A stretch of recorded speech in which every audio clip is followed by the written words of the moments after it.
In a distant kingdom, fear gripped the hearts of its people as they were terrorized daily by a savage dragon. The monstrous creature wreaked havoc, consuming the people, burning their homes and terrorizing the land. Despite the king's best efforts to defend the kingdom, the dragon remained an unbeatable adversary. Then one day, a peculiar figure came. An elderly wizard made his way to the kingdom, promising he could slay the formidable dragon. He stood before the king, his voice steady despite his age. "I have the power to vanquish the dragon." The king looked at the old man skeptically. "You, an old wizard, claim you can succeed where my finest knights have failed? What an absurdity!" But the wizard remained firm, confident in his abilities. Seeing his determination, the king reluctantly agreed to give the wizard a chance. Curiosity piqued, the king inquired. "What weapons will you require? A mighty sword, a powerful spear, or perhaps a cannon?" The wizard simply shook his head. "None of those. All I need is a large polished silver plate, a towering scaffold, and a vast black cloth, plus a few hands to assist me with my preparations." After 30 days, the wizard completed the assembly of his arsenal. Then it was time. The wizard positioned himself near the edge of a cliff with his weapon.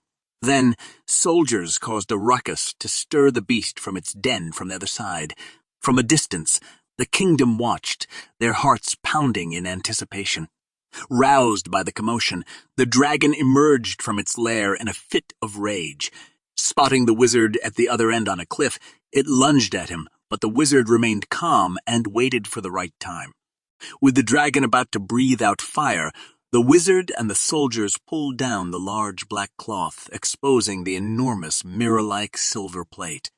Taken aback, the dragon came face to face with its own menacing reflection, its terrifying image mirrored in the silver plate, confused and frightened the beast. In its panic, the dragon bolted, racing wildly, unable to fly until it met its demise, when it fell over the cliff and crashed on the rocky ground. So, in this story, we got this wizard dude, right? Think of him as kind of like a stand in for Jesus. His strategy's totally out of left field, but it works, kind of like how Jesus handled the whole sin and evil problem. Instead of going head-to-head with the dragon, he uses this huge, shiny silver plate to show it its own scary reflection.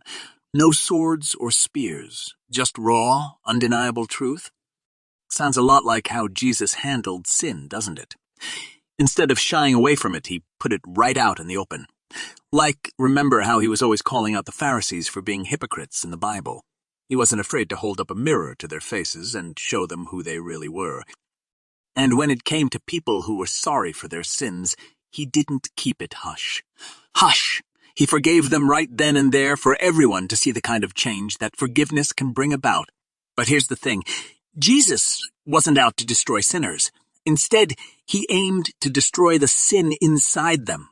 Just like the dragon, the real enemy was the sin, the evil within. And how did he defeat it? By bringing it to light and letting the shock of recognition do the rest. This all ties back to a pretty important Christian lesson.